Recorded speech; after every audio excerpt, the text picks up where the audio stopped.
Responsible tech unicorns. We have three of them with us today. I guess to start, we'll just do introductions, brief introductions. I am a tech reporter at the San Francisco Examiner, covering the tech industry through a hyper-local lens, San Francisco specific stories, but lucky for me, despite what you've heard about the tech exodus in Miami and Texas, I still think it's the techiest city in America. So it's a pretty good city to be covering tech from a local lens, if I must say so myself. And yeah, I'll hand that over to you guys. Who would like to introduce themselves next? I can go first. Hi, Veronica. Thank you so much for having us today. And hi, everyone. So excited to be here. My name is Ellie Sakhaee.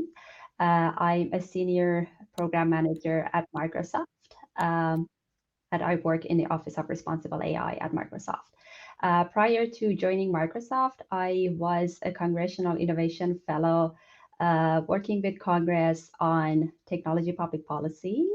And prior to that, I was a lead machine learning scientist at Samsung, leading a team on developing AI algorithms for autonomous vehicles. So as you can see, my background is very much AI R&D and government sector experience. And now I'm back to industry working on a lot of responsible tech issues. I also have a PhD in computer science and recently received my MBA degree. So excited to be here. And yeah, thank you so much for joining us, all of you. Hi, so happy to be here with everyone. Nice to meet you all virtually. I'm Aimee Bataclan. I'm the Senior Communications Manager at Partnership on AI.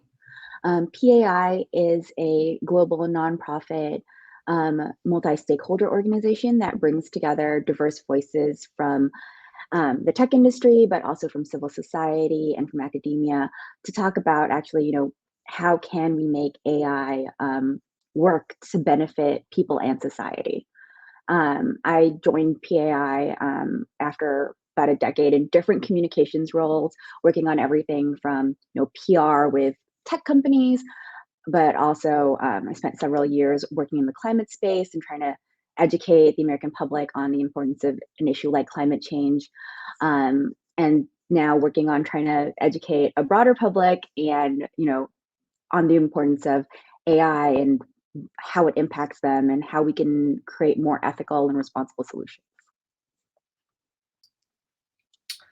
Amazing. I'm so honored to be on this panel with both you, Ellie and Aimee. Thank you so much for having me. I'm Denise Olague. My pronouns are she, her, hers. I am a woman in my 30s. I'm multiracial, Asian, Latina. I'm sitting here in my home office in the Bay Area in California. I have black hair, gold highlights, black outfit, and I have some clear rimmed glasses on. I'm really excited to be here. I'm a senior program manager for the accessibility and product inclusion team at Yahoo. I've been working there for over 3 years. And before that, I had a multifaceted career in education and nonprofit. So really excited to talk about this topic with you all. In terms of my academic background, I have a BA from Cal in ethnic studies. I have a multiple subject teaching credential from SF State. And I have a master's in policy and organizational change leadership from Stanford University. So excited to get the conversation going. Awesome. Thanks, you guys. I'm super excited to be moderating this panel with everyone. And thanks, Denise, for kind of taking the lead on the accessibility cues there. I should probably do the same. My pronouns are she and her, wearing a ponytail and AirPods and a turtleneck and just here in my living room. But that is a good thing to do. So thank you for taking the lead on that. To kind of give a little bit of context about what this panel is discussing, like David said, I wrote an article about this concept of responsible tech unicorns back in September. It's a term that I heard from him first, calling people responsible tech unicorns. And it's just kind of using that word, to describe something unique and something that's an outlier, often when we're describing a startup that's a unicorn or something like that, to talk about how many people in this responsible tech space don't have the academic backgrounds or the professional backgrounds that someone might immediately think of when they think of the word technologist. This industry is becoming increasingly interdisciplinary and it needs diverse voices and diverse perspectives And I think that's a really exciting trend as a reporter to kind of look at. And I'm excited to talk to all of you about the topic today. So just to kind of start, since we're talking to university students, I wanted to kind of ask some questions relevant for those that are interested in entering the space and might be applying to jobs themselves or internships or things like that. What kind of an academic background, or how do you explain the academic background that you have? Like, what do you need to be a responsible tech unicorn? What classes are important to kind of play up? What aspects or learning experiences or perspectives from your academic background are important to emphasize when you're interested in entering this space?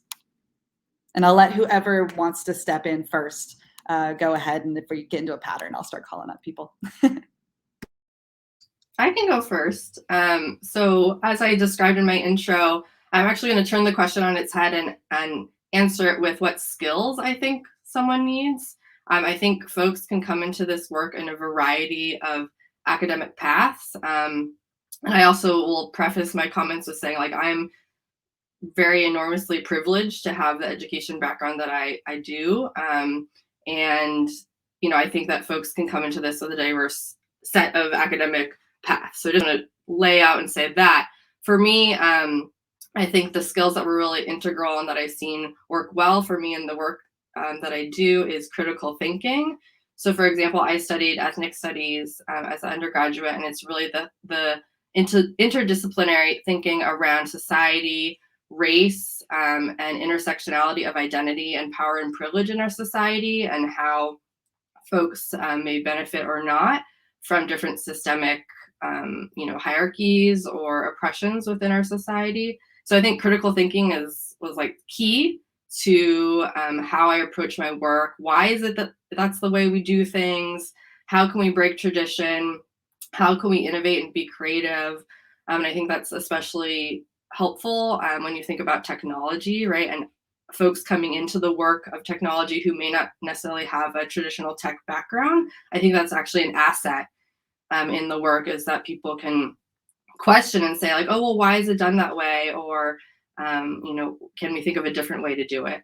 So I just want to start by saying that skill set. And for me, speaking personally about my academic journey, I think that understanding of history and where we've come from as a society has really helped too, to think about the institutions in place or the policies in place that have either disadvantaged or benefited certain groups of people in our society. And thinking about, like I said, that power and privilege dynamic has really helped my understanding and lens and mindset around, okay, then how does technology, which can be a tool to either benefit or disadvantage folks, similarly can also play into the policies and institutions that we have in our world. So anyway, I'll pause there. That's a kind of a big conceptual overview of my initial thoughts. Totally, and thank you for that.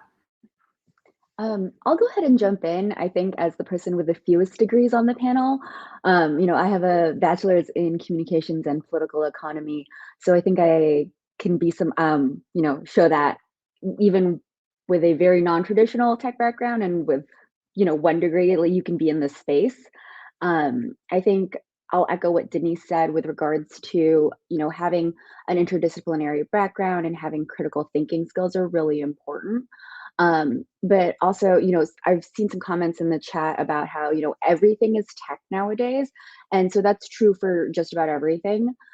So my degrees are in communication, and, spent many years in my career being the digital media person. So working with tech in a consumer facing way, but also learning about it and understanding it, and, uncovering some of the things that, may be problematic with the way that those technologies work. And then also, if you are doing like a policy or an economics background, everything is tech. So there's the policy conversation that's being had right now. There's thinking about, the economic impacts on different types of populations and how those, how technology plays into that, and, either makes those problems worse or can help alleviate those problems. So I think really any background can become a tech background. I think there's so many different roles in tech companies nowadays, and there's so many different organizations that have voices in the tech space, specifically in the responsible tech space, because there's so much research that needs to be done. There's so many different ways to approach the problem. So, I feel like we're not answering your question by saying it's really everything. But it really is, I want to make sure that folks out there know, especially who are still, in school, that just because you aren't leaning specifically towards STEM specific degree, that doesn't mean that you can't be part of this field. If I am on this panel, then you can certainly be one day as well. Wonderful. Thank you, Denise and Aimee, for sharing your experiences. I'll just add to that, like you mentioned, it is a very multidisciplinary field these days. And even when you look into the future of how this will evolve, things like philosophy and social sciences, things that are we think traditional, that are remotely connected to tech, are getting more and more voices in the space, especially because when we think about how these AI systems will evolve in the future, how will they impact humanity, right? So these are becoming very connected with philosophy aspect as well. So one thing that I would say, exactly like Aimee mentioned, whatever background that you have is probably very much connected to responsible tech. So I would just recommend that get an idea of what is out there. Let's say take simple courses that cover the very basics of AI systems, for example. There are a lot of Coursera courses, a lot of LinkedIn Learning courses, a lot of courses that are obviously offered in your university and around. Other universities have open and publicly available. So I encourage you to get the basics of the tech, get an idea of the basics. You don't have to go into the details. You don't have to understand how things are implemented, but you just need to know an idea of okay, how does this thing actually work? What does it mean when people say natural language processing? So what are these agents are, right? Just basics. And one skill that I would recommend is basically learning to learn, because the field evolves so fast that even if you know everything today, it will get obsolete 2-3 years from now. So knowing how to quickly grasp new topics, new concepts, things that come your way that you have never heard of, is going to be very helpful. So I had a completely tech-oriented background. I'm a researcher. I was a researcher, and I jumped into a world of public policy that I had no background in, but I could bring my tech experience to the public policy conversation. So I had to quickly learn, how does things get passed in the Senate? How does a bill work? How a bill goes from a conception to going to the floor. So learning these things along the way was very helpful to get things done. So I think one of the skills that I would recommend is trying to learn things. Basically, the skill that is needed is going to be learning to learn. Absolutely. Thanks all of you for that. And I hope that people in the audience, I wish I could see who's listening. I hope that they're listening to the way you guys describe why the multidisciplinary background is so important, because I think that's also half the battle, is explaining why your background, even if it's not in a STEM degree, like why it is relevant to tech when it comes to applying to these jobs. I'll give a source of mine a quick shout out. Her name is Sajud Dalier, and she actually is creating a startup. It's an app that helps you connect to mentors and peers in the space. But the whole pitch for it is teaching people that are currently university students or early in their career how to make sense and draw a narrative out of their interdisciplinary backgrounds, even if they're only 2-3 years into their careers. Like why that freshman internship that might not seem relevant helps inform their perspective on a different topic. And I think that's going to be increasingly important for students entering the space as well. My next question is also the flip side of that. A lot of this has to do with the way that you personally put ideas together and think critically. When did you all realize that, oh, I'm the kind of person that is prepared to and wants to and has the energy and resilience to enter this really complex and developing space? What do you think it's about your personality or your work ethic or the way you approach problems that makes you the right person to interface between all these different interdisciplinary teams.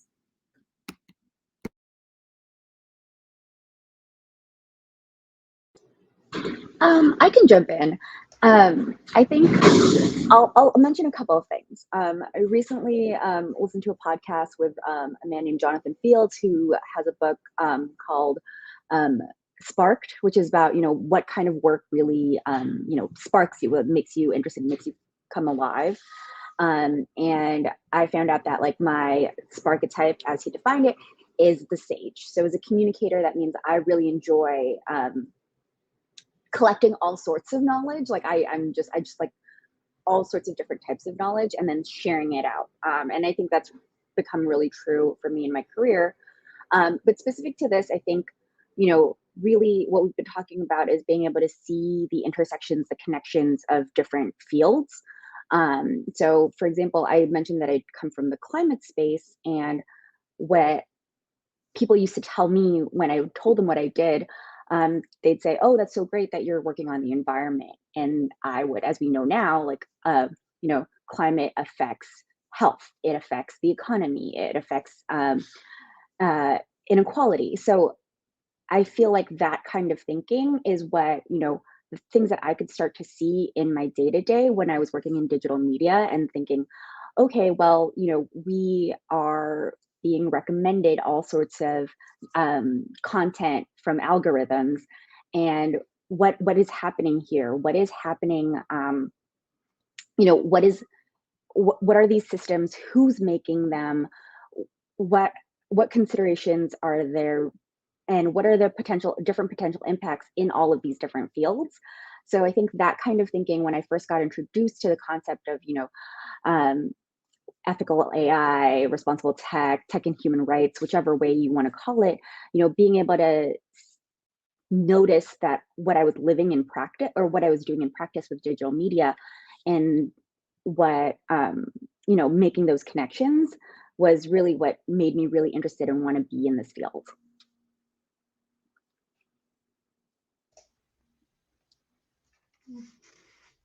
I can jump in and tell you a little bit about my background and how I got here.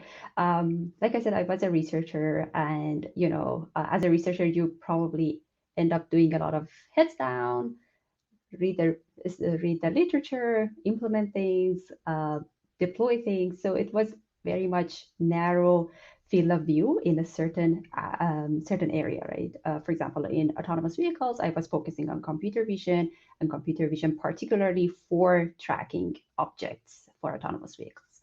On the side, I was volunteering with a nonprofit on climate action. And this nonprofit is basically advocating for a bill that is putting pricing for carbon emission. So that was my first introduction into the connection between public policy that they were advocating for and the world of climate change.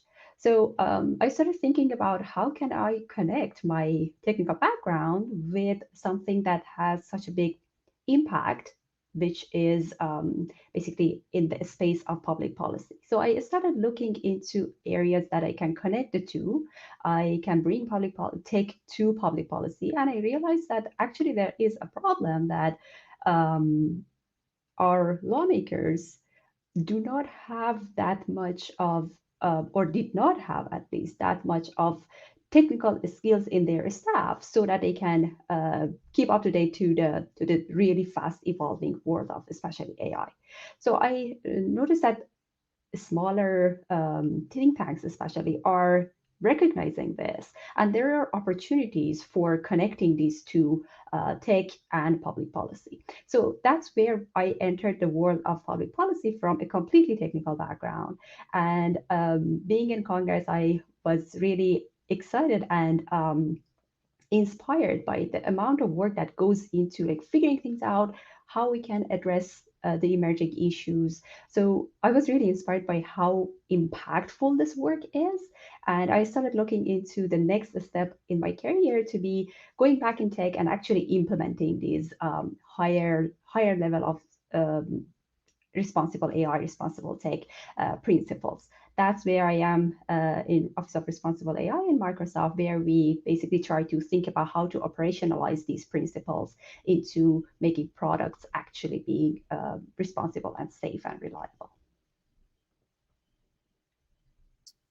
Love that. I want to hear more about your work, Ellie. So for me, it's a little bit different because I started actually as a teacher. So when I was an undergrad, I was a student activist, and I knew that I wanted to make direct impact in the community, especially with marginalized folks and underrepresented communities. So I knew I wanted to become a teacher. I got my credential right after undergrad, and I thought, to be honest, that I would be a teacher forever.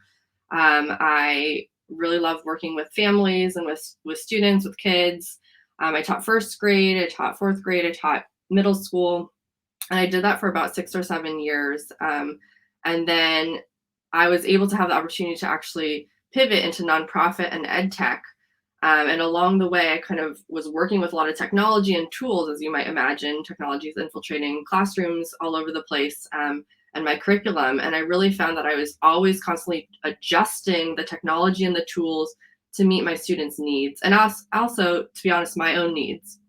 I have low vision. I identify as disabled. And so, that was happening parallel with the needs of all my students, whether it be their learning needs or their ability needs or their language needs or their cultural needs.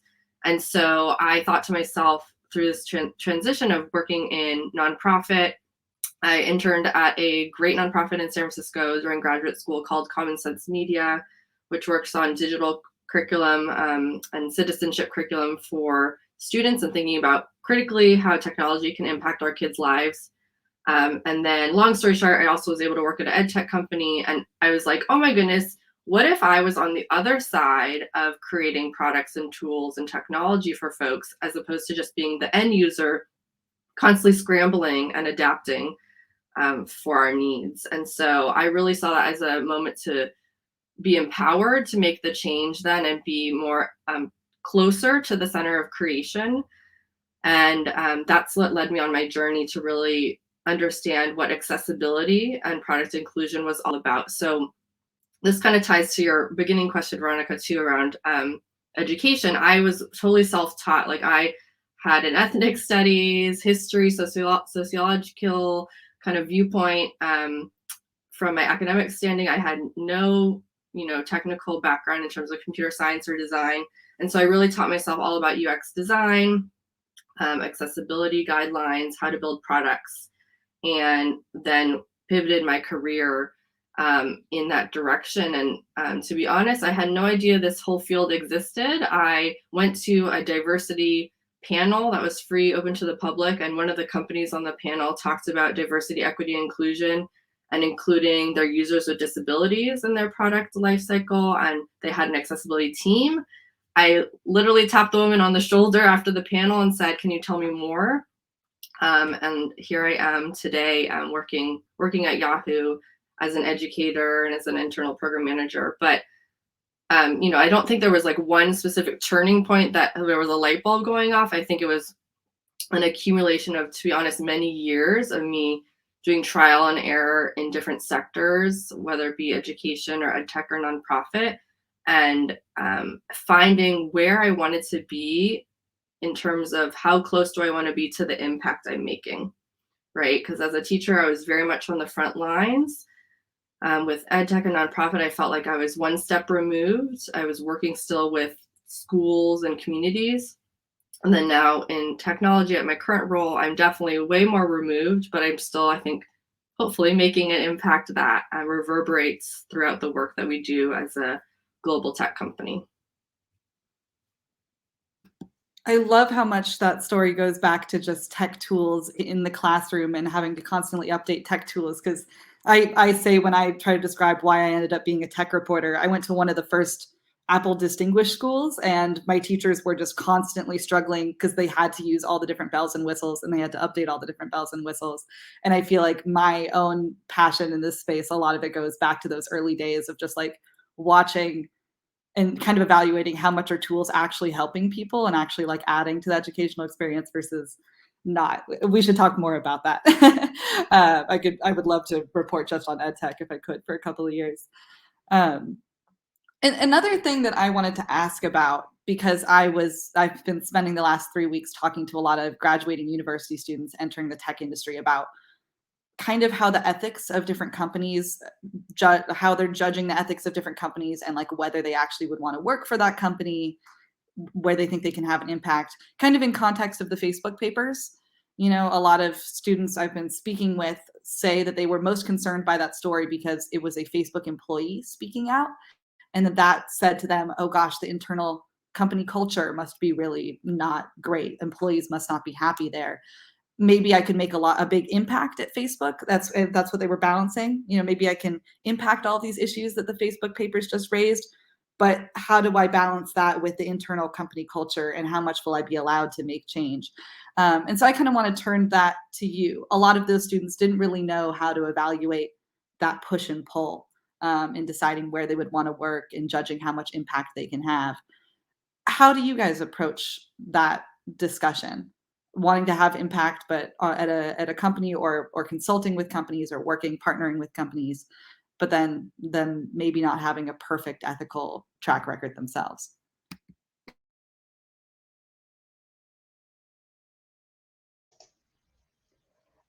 That's a difficult question. Especially because from outside, it's very hard to judge what is going on exactly inside the company, right? So a lot of these are, it's hard to say what is going on behind closed doors. So besides talking to people that are working in that company, but even if you do that, that's a small sample set, right? So your sample set could be very biased because you're talking to person X who had a great experience and person Y who had a horrible experience, or maybe all your sample sets had great experiences. So even that is not very representative of what is actually going on. I would say, let's ask the question of which companies are more open to change rather than which companies already have a good ethical culture. So what company has the culture of being open to new ideas, is more receptive of new ideas? So I think those are the companies that you can make a bigger impact, because even if they have a great ethical culture and you go in and you have a new idea and they're not open to that, and that is less inspiring, at least for me, compared to a company that is, I can feel that, okay, this is a company that are open to new changes, new ideas. They want to move with the, I would say, wave of what public interest is and what the society wants. And that is where I can make an impact, because I can bring ideas to the table, and then that they will hear my voice, and there I can make an impact. So I would say that it is equally important to think about how much you can have a say, or how that company culture is open to change, even if today they don't have an ethical team or ethics team or responsible tech team, right? So you can build that, just having this thought in mind that which one I can have a bigger say in. I think that is also equally important in terms of culture.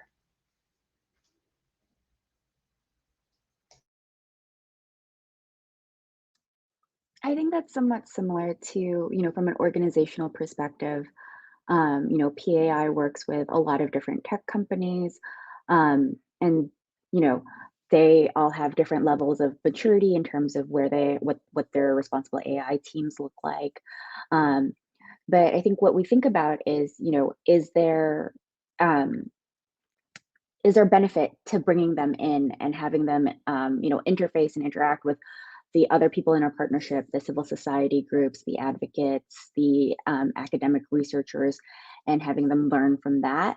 Because if they, for example, didn't have the best ethical track record, is it helping them and the industry, or is it hurting them to not even invite them to the table to have that conversation and to be able to learn from those different stakeholders? So, when we think about, what will have the bigger impact, to be able to turn somebody away or to welcome them in and let them really be involved in the work, it really is measuring, that thinking about that end impact that we want to have. And so that's definitely similar to, I think, what Ellie was trying to say in terms of, how open are they to change, and how much can you as an individual employee influence that, or at least on our part as like a multi-stakeholder group that brings them together, have some sort of influence on the company. From an individual standpoint, I also want to say that if you don't take the job, someone else will, and they might not have that dedication to responsibility, to ethics that you have. So I think that's all things that need to be considered. Obviously, folks need to do what's best for them, but it is one of those things where you think about, like, if you don't do it, what happens? So just some things to consider. I love what both of you said. I think this question is so challenging, and yeah, Aimee, you pretty much took the words out of my mouth. I was pretty much going to say, like, it's up to you whether it aligns with your moral compass or not. And if you have the ability and privilege to pass on the job, right, and wait for something that aligns better with what you're looking for, then do it. If you want to try it out and take the small risk that it might not work out, but you want to make change and push for what you believe in your role in your company, then try that too.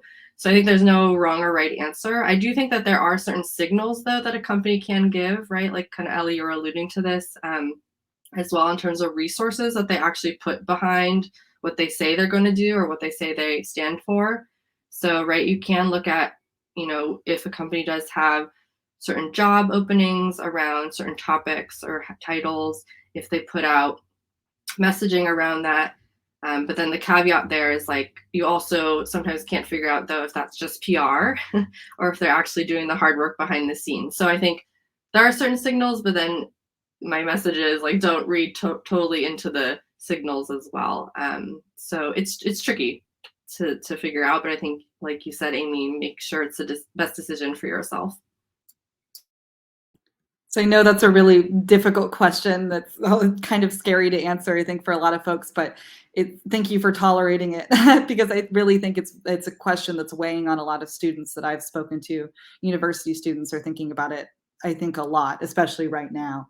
And so it's important to kind of hear from people who are already in the space about how you evaluate that back and forth. Sorry to interrupt. One more thing that came to my mind that I would like to add before we move on from this topic. I think Totally. in big companies, it's also it varies team to team, right? One team is very open to these responsible take elements, and whatever they are, like, it's a product team, and the neighboring team is developing another product, but they care less about the responsible side of things, and they want to move faster. So both of these may fall under the overall umbrella of the company, and company would be open to both of these approaches. But it varies a lot between team to team, even if a company has the culture overall. So it's very hard to judge, actually. Very valid point. Totally. Once you're already at a company, I think this might end up being our last question because I know we're coming to the end of time. So I'm gonna broaden one of the questions that I had kind of planned. When it comes to, like, once you're actually at a company and you want to improve the company culture in some way, we haven't talked enough about how important ethnic, racial, gender, ability diversity is also really important in addition to diversity of perspective.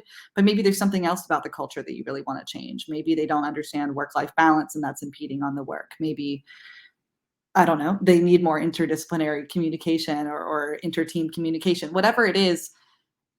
Do you have any tips for folks that might want to improve the company culture? How do you leverage your presence on a team to get a company to be more ethical internally once you're already there? For me, this is Denise. I think storytelling and being authentic is really helpful in my experience. So, for example, being vulnerable and sharing your own personal journey or connection to the work. So for me, that means accessibility and product inclusion is really both a professional passion of mine, but also personally near and dear to my heart, but also the experiences of our users, right? So oftentimes, for example, we'll bring folks in and co-create products with them. So for example, we just launched a Yahoo Fantasy campaign around the awareness of how it works with screen readers. So folks who are blind or visually impaired are able to really access and have delight while using our Yahoo Fantasy app. And then on the flip side, it's representation too, right? Of who do you have actually creating the products on those product teams, and what identities do they have and bring with them to work. So I just want to point that out, that that's something I think is really important, of thinking about representation of who's on the team, but then also thinking authentically around storytelling and what is it that you're doing, what is your company building, who is the end user, who are you building for, and really co-creating and hearing from them.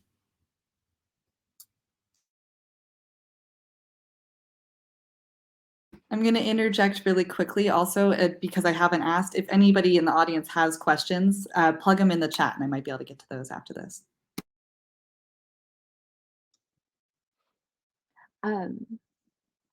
Yeah, definitely want to see what the folks in the audience have on their minds for the panel. What I was going to say is, I think once you're in a company or in an organization, and you see something that you would like to change, you're likely not the only one. I think finding your tribe, you're finding your team, finding sponsors and mentors or allies. I'm not sure what the best term here is, but really, building alliances within, because once you see that need, it's likely that you can show it to someone else, explain to someone else, or someone else has already seen it. And that way, you all can work together to help affect said change. One thing I'll note is, at PAI, one of our research fellows has been doing a lot of interviews across different AI teams on the issue of attrition, which is, the failure to retain people from, marginalized identities. And I think even in cases where folks, I don't want to mischaracterize his research, but even in cases where folks felt as though they were their diversity, they couldn't bring their full selves to work. Having good managers and having good teams is something that kept them in the company.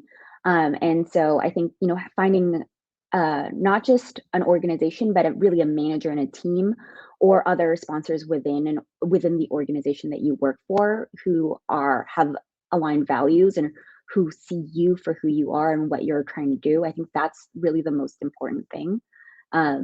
People, I've seen this many times, I'm not sure who to attribute it to, but people don't leave jobs, they leave managers. And so really, who you work with is one of the most important things. Yeah, I would also just echo what Aimee mentioned, that there are often channels that you can raise your concern. If you see something, they say, if you see something, say something, right? So I want to address the fact that it doesn't have to be a big change that you want to bring. It can be a tiny issue that you're observing with a product that company is putting out there. For example, I had folks that observe a certain thing with the way that a product works for marginalized communities, and then just try to find channels that raise the flag for that particular product. That, hey, people who work in this responsible tech for Microsoft, I'm seeing this product behaving this way for this particular person. This was my friend experiencing this particular problem with this product.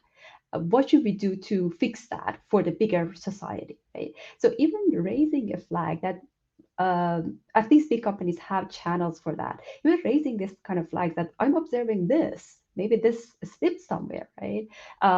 Those are changes that will kind of replicate through the society, even if you think that that's very tiny.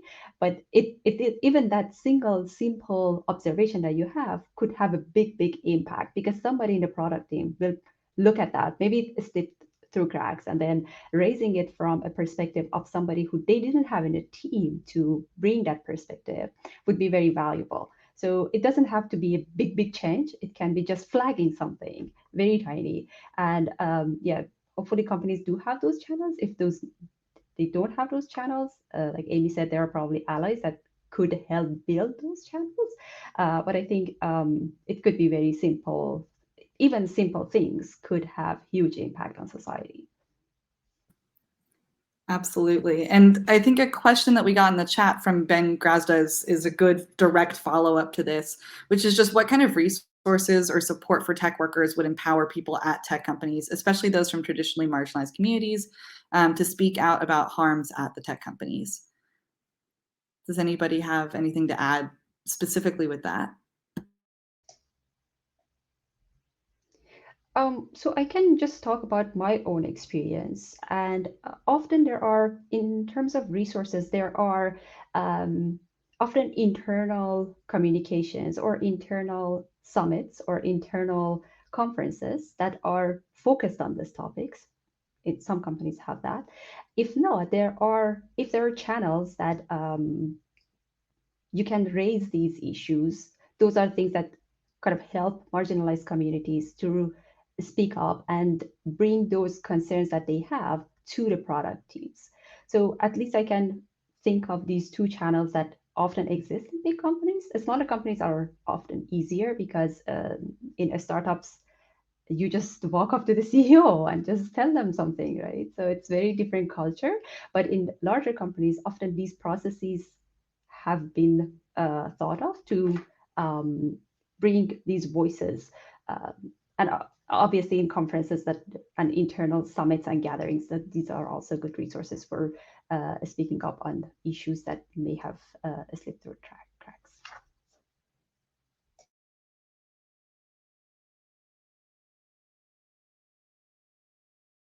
I think from, this is Denise, from my experience, a lot of the times, it depends company to company, but if you have an employee resource group or affinity group for certain identities, so for example, an Asian specific identity group or Black employee identity group, those, if they are well respected in your company, could have a lot of advocacy power with leaders or a way to raise concerns.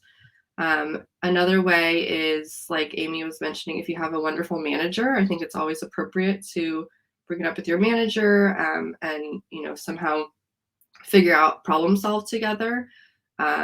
So I'd say those two are channels that I know have worked well at my company in my experience.